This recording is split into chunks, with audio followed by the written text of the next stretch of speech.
نبی کریم صلی اللہ تعالی علیہ وسلم نے ارشاد فرمایا 3 لوگ ہیں جنہیں دیکھ کے رب مسکراتا ہے۔ یا رسول اللہ صلی اللہ علیہ وسلم وہ کون کون سے؟ تو محبوب فرمانے لگے ایک وہ بندہ ساری مخلوق سوئی ہے، آدھی رات ہے، رات کا پچھلا پہر ہے، اس نے اٹھ کے وضو کر لیا، مصلی پہ کھڑا ہو گیا خدا کی یاد میں، فرمایا اسے دیکھ کے رب مسکراتا ہے جو اس کی شان کے لائق ہے۔ مسکراتا ہے اللہ۔ یہ تو سونے کا ٹائم تھا، یہ تو گہری نیند آنے کا وقت تھا، رات کا پچھلا پہر۔ رات پوے تے بے درداں نو نیند پیاری آوے تے درد منداں نو یاد سجن دی ستیاں وی آن جگاوے، اور ساون کی کالی راتوں میں جب بوندا باندی ہوتی ہے، وہ راتوں کو اٹھ اٹھ روتے ہیں جب خلقت ساری سوتی ہے، اللہ مسکراتا ہے۔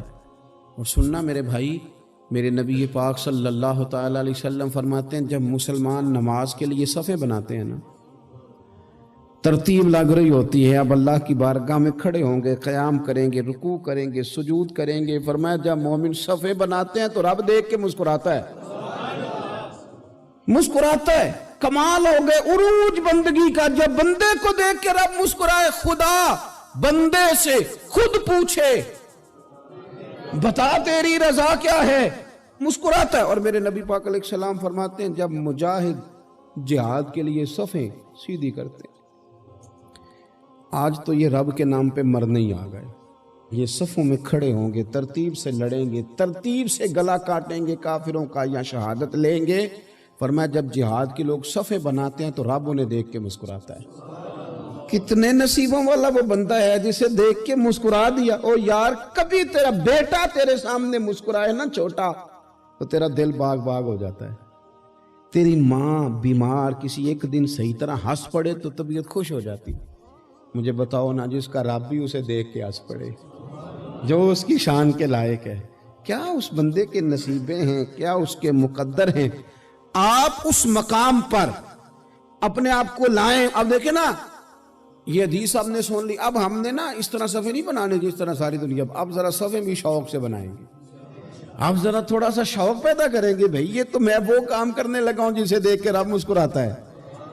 نبی پاک صلی اللہ علیہ وسلم نے فرمایا جب کوئی بندہ توبہ کرتا ہے نا، ہم توبہ کا رٹا لگاتے ہیں، یا اللہ میری توبہ یا اللہ۔ اور توبہ کا تو مطلب یہ ہے کہ پچھلے گناہوں سے پکی توبہ، آج کے بعد یہ غلطی نہ کرنے کا پکا وعدہ۔ تو نے ساری شب برات رو کے گزاری ہے، بتا سویرے جھوٹ جوڑنے کا ارادہ ہے تیرا؟ آج کے بعد رشوت تو نہیں نہ لے گا، ملاوٹ تو نہیں نہ کرے گا، یہ توبہ ہے۔ اور اگر سارے کام اسی طرح کرنے تو پھر یہ توبہ کا رٹا ہے، جتنا مرضی لگاؤ۔ حضرت علی بن ربیعہ رضی اللہ تعالیٰ عنہ فرماتے ہیں میں مولا علی کے ساتھ تھا، مقام حرہ کی طرف جا رہے تھے، حضرت علی نے ہاتھ اٹھا کے دعا مانگی ہماری تعلیم کے لیے، ورنہ حضرت علی ہم صحابہ کو محفوظ عن الخطا تو مانتے ہیں نا۔ ہاتھ اٹھا کے کہا اے اللہ ہمارے گناہ بخش دے، تیرے علاوہ کوئی معاف کرنے والا نہیں۔ اور پھر حضرت علی آسمان کی طرف دیکھا اور دیکھ کے نا حضرت علی بن ربیعہ کو تو مسکرائے۔